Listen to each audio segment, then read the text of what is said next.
स्वागत है।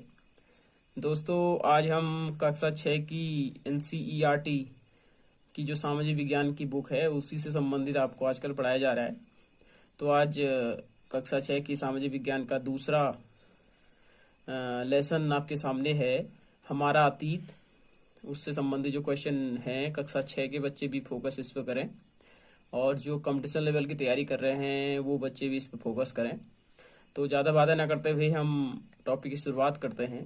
तो इसमें पहला प्रश्न है कि आज लोग यात्राएं क्यों करते हैं। कक्षा 6 में प्रश्न है, और जो जिन बच्चों ने नोट्स नहीं बनाए हैं वो इस वीडियो को देखकर भी नोट्स बना सकते हैं।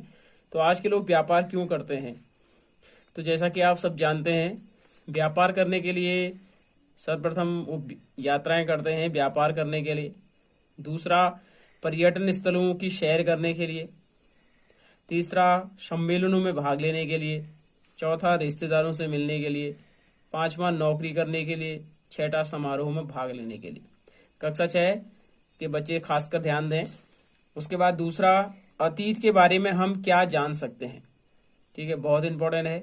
अतीत के बारे में हम बहुत कुछ जान सकते हैं, जैसे लोग क्या खाते थे, कैसे कपड़े पहनते थे, किस तरह के घरों में रहते थे।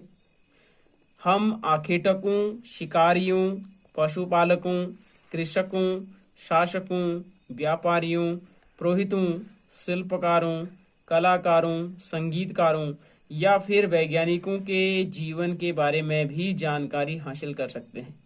यह अतीत के बारे में। यदि हम इतिहास को ना समझें, ना पढ़ें, तो हम ना वर्तमान को समझ सकते हैं, ना भविष्य को समझ सकते हैं। इतिहास के द्वारा ही हम अपनी वर्तमान स्थिति में कोई परिवर्तन कर सकते हैं ना। इस बारे में आप सब जानते हैं। अब आता है लोग कहाँ रहते थे। कई लाख वर्ष पहले से लोग नर्मदा नदी के तट पर रह रहे हैं। यहाँ रहने वाले आरंभिक लोगों में से कुछ कुशल संग्राहक थे, मतलब जो बिखरे हुए दाने थे उनको इकट्ठा करना, ये संग्राहक है जो आसपास के जंगलों की विशाल संपदाओं से परिचित थे। अपने भोजन के लिए वे जड़ों, फलों तथा जंगलों के अन्य उत्पादों से यहीं से संग्रह किया करते थे। वे जानवरों का शिकार भी करते थे। अब एक बहुत ही महत्वपूर्ण है कि कठोर सतह पर लेख लिखवाने के लाभ तथा ऐसा करवाने में क्या क्या कठिनाइयां आती थी।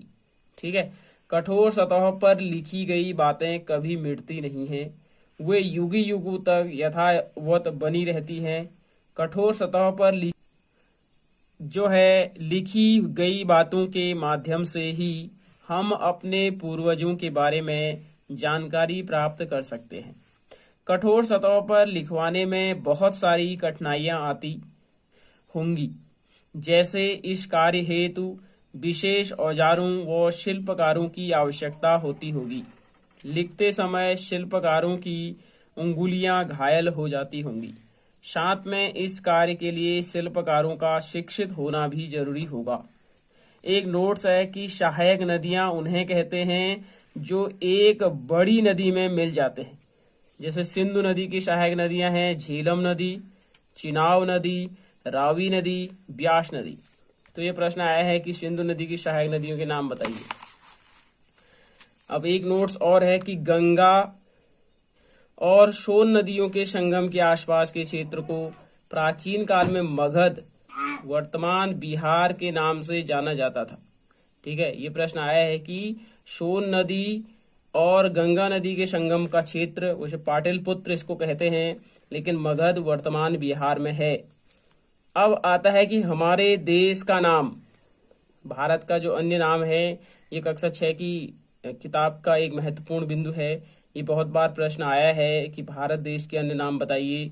तो अपने देश के लिए प्रायः इंडिया तथा भारत जैसे नामों का प्रयोग हुआ है।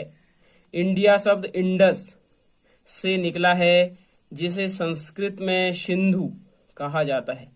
लगभग 2500 वर्ष पूर्व उत्तर पश्चिम की ओर से आने वाले ईरानियों और यूनानियों ने सिंधु को हिंदोस अथवा इंडोस और इस नदी के पूर्व में स्थित भूमि प्रदेश को इंडिया कहा।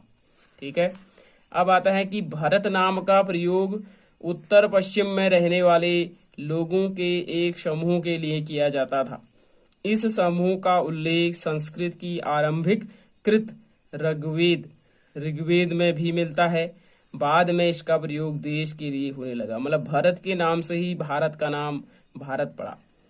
अब प्रश्न, अतीत के बारे में हम कैसे जानें? मतलब हम कैसे जानें कि अतीत में ये घटनाएं हुई, हम कैसे पता लगाएं?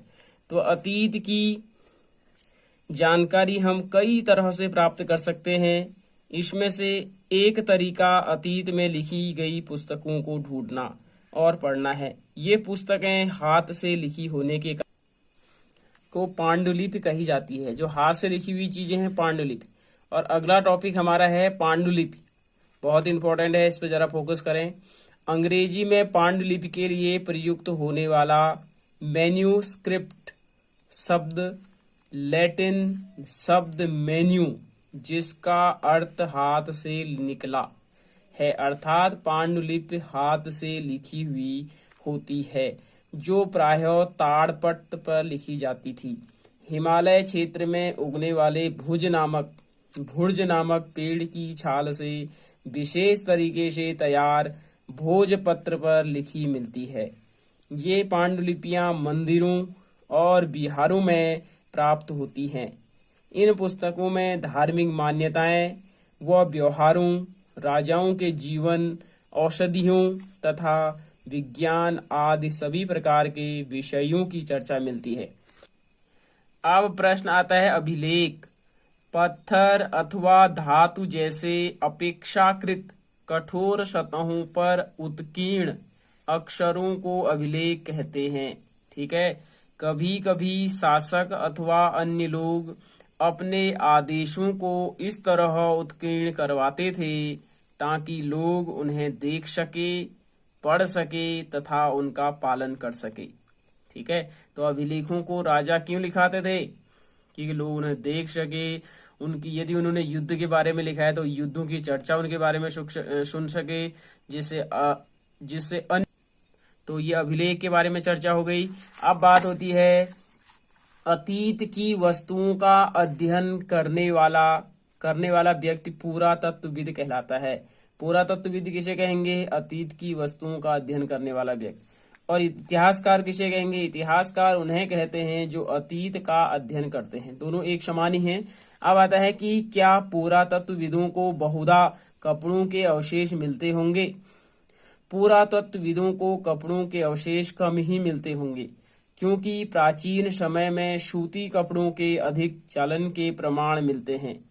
सूती वस्त्र समय के साथ सड़ गल जाते हैं, इसलिए कपड़ों के अवशेष मिलना मुश्किल ही होता होगा। अब एक मिलान है। नर्मदा घाटी आरंभिक कृषि का नगर रहा।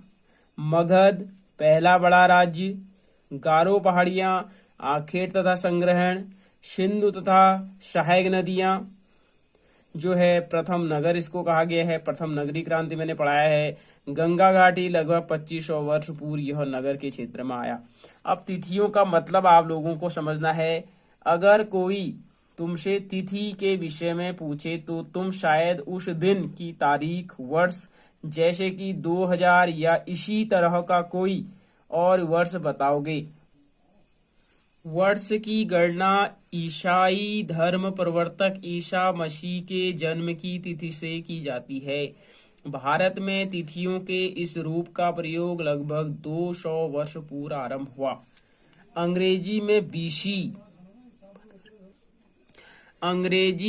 बीसी, हिंदी में ईस्वी पूर्व का तात्पर्य बिफोर क्राइस्ट, या अंग्रेजी के बीपी बिफोर प्रेजेंट मतलब वर्तमान से पहले।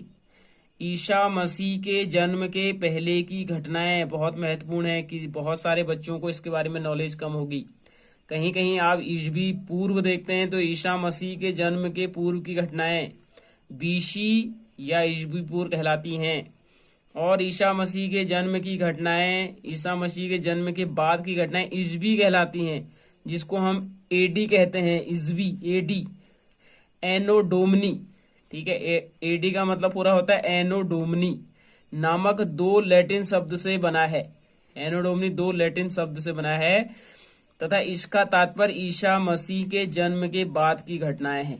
तो आप सभी को समझ में आ गया होगा, बीसी ईसवी पूर्व को कहा गया है, मतलब बिफोर क्राइस्ट, ईसा मसीह के जन्म से पूर्व की घटनाएं, और एडी जो है वो है ईसवी, जो कि ईसा मसीह के जन्म के बाद की घटनाएं हैं। अब आता है कि आखेटक खाद्य संग्राहक समुदाय के लोगों के एक जगह से दूसरी जगह पर घूमते रहने के पीछे के क्या कारण थे।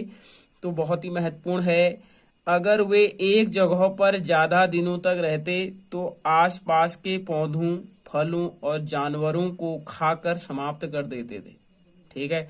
दूसरा, जानवर अपने शिकार के लिए या फिर हिरन और मवेशी अपना चारा ढूंढने के लिए एक जगह से दूसरी जगह जाया करते थे। इसलिए इन जानवरों का शिकार करने वाले लोग भी इनके पीछे पीछे जाया करते होंगे। तीसरा, फल फूल खाने, पानी की तलाश करने और अपने रिश्तेदारों से मिलने भी जाया करते होंगे। तो ये हमारा अतीत का पहला हमारा लेसन था, वो कंप्लीट होता है। दूसरा जो हमारा पाठ है आरंभिक मानव की खोज, ये हम कल अगले वीडियो में फिर से मिलेंगे। सभी छात्र और छात्राएं जरूर वीडियो को पॉज करके देखें और पूरा जो जितने नोट्स हैं उनको अपनी फेयर कॉपी में लिखें, और जो कंपटीशन लेवल के बच्चे हैं वो जरूर जिसमें जो महत्वपूर्ण प्रश्न हैं उन पे फोकस करें। तो कल हम फिर